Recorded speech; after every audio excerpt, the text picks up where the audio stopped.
Okay, now the story for Deus Ex Human Revolution follows a character named Adam Jensen, who in the beginning is just a regular old guy. He used to be a SWAT member, but right now he's pretty much being a bodyguard for his ex-girlfriend named Megan, who is a scientist for this big named company called Seraph Industries, and she has like this big project she's working on, and she needs to show it off to a world.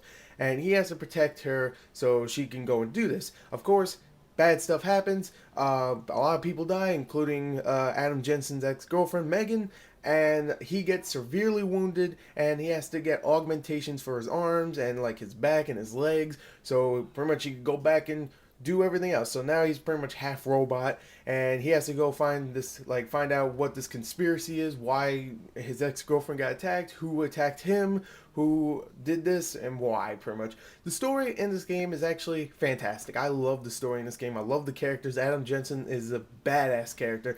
He has a lot of humor to him. He has a lot of badassness. He just looks like a guy you don't want to screw with, and maybe you want to hang out with.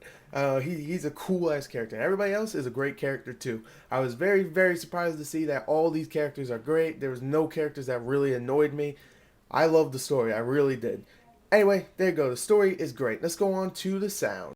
Alright, now the sound for Deus Ex Human Revolution. Of course, the sound has to be good. It's a futuristic kind of game, so we need a good futuristic kind of sounding soundtrack, and you get it here. Wow, the soundtrack in this game is absolutely amazing.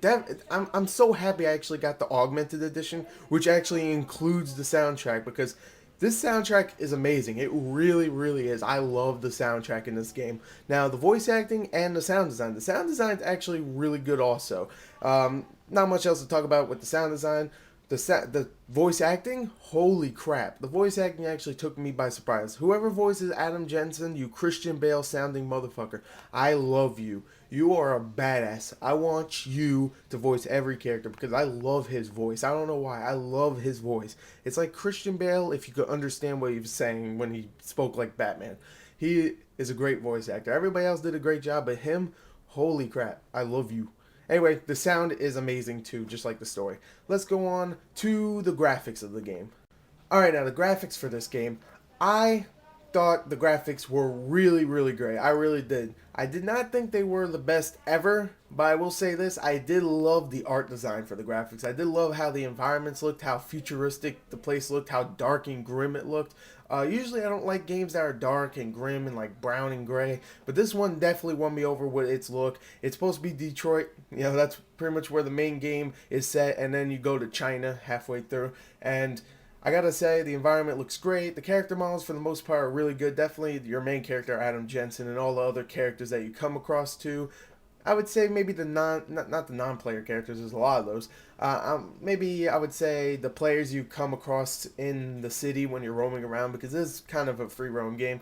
They don't look all that great, and maybe some other people you talk to don't look all that great. But for the most part, the graphics are great in this game, and really, it's one of those graphics that just make me go, wow, I never seen anything like this because it looks so unique for some reason.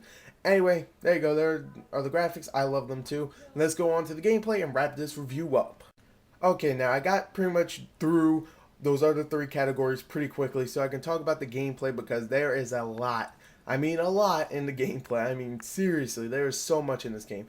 There's four main things you could do in this game. I know, four. Which is, of course, combat, which is guns and stuff. You get a whole bunch of guns in the game, maybe about 8 or 9. You know, not a lot, but you get, you know, enough, and you got upgrade them and stuff. And that's cool. The combat is really good. The gunplay is great, I should say, not the combat. And the second thing you do is stealth, of course. Stealth, you could roam around, like hide. You could buy different like upgrades or augmentations that they call them in this game, so you can like maybe be quieter when you're sneaking around, or actually get a cloaking system and stuff. And that's really awesome. The upgrade system in this game is fantastic, and the stealth is also a lot of fun. Probably the best stealth I've played since Batman Arkham Asylum, I would say. Yes, that's right. I think it's a little better than Splinter Cell Conviction. Sorry, I love Splinter Cell Conviction, but I think this is actually a little better. So yeah, you have two things, and they're both great, gunplay and stealth. Of course, you have socializing, so you could just go around and talk to people. You know, sometimes you can actually get out of, you know, killing someone by just talking to them and calming them down. And of course, you have hacking. If you want to go and hack your way through stuff, that's more included with stealth, I would say, because you want to hack something without someone noticing you, like hacking a door or hacking a computer or maybe hacking a camera or a turret system or something. There's so many ways you can do a mission in this game. The game is really long. It has a whole bunch of different variety of missions and a whole bunch of different variety of side missions. This game is chock full of content, really. You can go through this whole game and do different things each time, even if the missions are kind of the same. Like, I don't know, destroy this guy or kill this guy. It could be 3 missions where you just kill this guy, and you could do it so many different ways. The environments in this game are amazing. You just do things completely differently than you did last time if you do a second playthrough. It really is an amazing game. I'm just going to say it right there. It really is. What else do you have in the game? Well, you have like stealth takedowns and stuff. Like you can actually get near someone, press the B button, or hold the B button down. If you just press it, then you'll do like a silent takedown. If you hold the B button, then you actually like slit his throat or something. Do some lethal takedowns, and that's awesome. Those takedowns are awesome. One thing I don't like about the takedowns, they repeat themselves a little bit too much. The upgrade system in this game, like I mentioned before, which with the augmentations are amazing. They really are. I love them.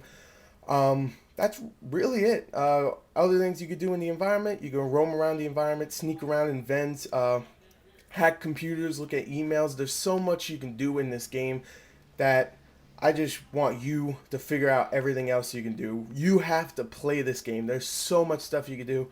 And I was thinking about it. I was really thinking about it. And I'm going to do it. I'm going to do it. I'm giving this game a 10. There you go. Deus Ex Human Revolution is the first 10 for video games this year that I am giving.